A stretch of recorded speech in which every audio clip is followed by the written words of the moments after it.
കൂട്ടുകാരെ എല്ലാവർക്കും സുഖമാണ്. ഇന്നൊരു കുട്ടി ട്രിപ്പാണ് ഗൈസ്, 1 ഡേ ട്രിപ്പാണ്. വായ്വാൻതോൾ വാട്ടർഫാൾസ്. ഒരു കുഞ്ഞു വെള്ളച്ചാട്ടം എന്ന് പറഞ്ഞ് വന്ന ഞാനാണ്. സത്യം പറഞ്ഞ കുഞ്ഞു വെള്ളച്ചാട്ടം എന്നല്ല, എൻ്റെ പൊന്നോ ഒരു യമണ്ടൻ വെള്ളച്ചാട്ടമാണ്. ഇതൊക്കെ എൻ്റെ അമ്മയുടെ പഞ്ചായത്തിൽ ഫ്രണ്ട്സ് ആൻഡ് ഫാമിലിയാണ്. ഫാമിലി പോലെ തന്നെയാണ് കേട്ടോ. ചേച്ചിമാരുണ്ട്, ആൻറ്റിമാരുണ്ട്, കുഞ്ഞു പിള്ളേരുണ്ട്, എല്ലാവരും ഉണ്ട്. സത്യം പറഞ്ഞാൽ ഞാൻ കയറിയപ്പം കയറി ഇപ്പോൾ എത്തും നമ്മൾ സത്യം പറഞ്ഞാൽ ഇപ്പോൾ എത്തൂല. എൻ്റെ പൊന്നോ ഒരുപാട് നടക്കാറുണ്ട് ഗൈസ്. ഒരു യമണ്ടൻ മലയാണ്. ഇതൊന്നും അറിയാതെയാണ് ഞാൻ ചാടി കയറിപ്പോയത്. പക്ഷേ കൊള്ളാം, നല്ല എക്സ്പീരിയൻസ് ആണ്. കുറേ കാര്യമൊക്കെ പറഞ്ഞു പോയി. കുറേ കഴിയുമ്പോൾ കാലൊക്കെ വേദനിച്ച് തളരാൻ തുടങ്ങി.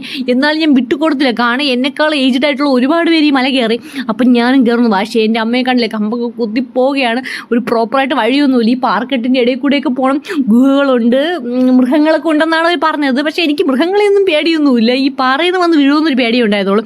കുഴപ്പമില്ല, ഞാൻ അവിടെ എത്തിപ്പെട്ടിട്ടുണ്ട് ഫൈനലി. പക്ഷെ അടിപൊളി വൈബാണ്. ആ വെള്ളച്ചാട്ടം സെറ്റാണ് ഗെയിംസ്. നല്ല തണുത്ത വെള്ളമാണ്. എൻ്റെ പൊന്നോ, ഫ്രിഡ്ജിൽ ഇരുന്ന് അതുപോലത്തെ വെള്ളമാണ്. ഒരിക്കലെങ്കിലും നിങ്ങൾ വന്ന് ട്രൈ ചെയ്ത് നോക്കണം. ഈ സ്ഥലത്ത് ബിദിരയിലാണ് ഈ വാട്ടർഫാൾസ് ഉള്ളത്. അടിപൊളി പ്ലേസാണ് ഗെയ്സ്. ഞാൻ വെള്ളത്തിൽ കിടന്ന് കുറേ നേരം ഇങ്ങനെ ചാടി മറിഞ്ഞ് കുളിച്ചു. എനിക്ക് ഇഷ്ടപ്പെട്ടു. ഇൻസ്റ്റയിൽ റീലൊക്കെ എടുക്കാൻ പറ്റിയ അടിപൊളി സ്പോട്ടാണ്. എൻ്റെ അമ്മ കണ്ടില്ലേ, അമ്മയും കിടന്ന് കുളിക്കുകയാണ്, അമ്മയുടെ എല്ലാ ഫ്രണ്ട്സും കിടന്ന് കുളിക്കുകയാണ്. പിന്നെ വെള്ളച്ചാട്ടത്തിൽ നിന്ന് കുറേ നേരം ഞാൻ കളിച്ചു. ഈ ഏകദേശം നമ്മൾ 2 മണിക്കൂറെങ്കിലും എത്തിയിട്ടുണ്ട് ഒരു സൈഡ് നടക്കാൻ വേണ്ടി.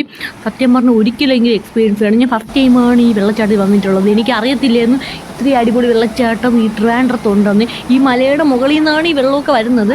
എന്നാലും കുഴപ്പമില്ല. പിന്നെ അവിടെ നിന്ന് ഇറങ്ങി ഇത്രയും നേരം കുളിച്ചതിന് ശേഷം പിന്നെ അവർ നമുക്ക് ഫുഡ് തന്നു. ചിക്കൻ കൂട്ടി കൊള്ളായിരുന്നു.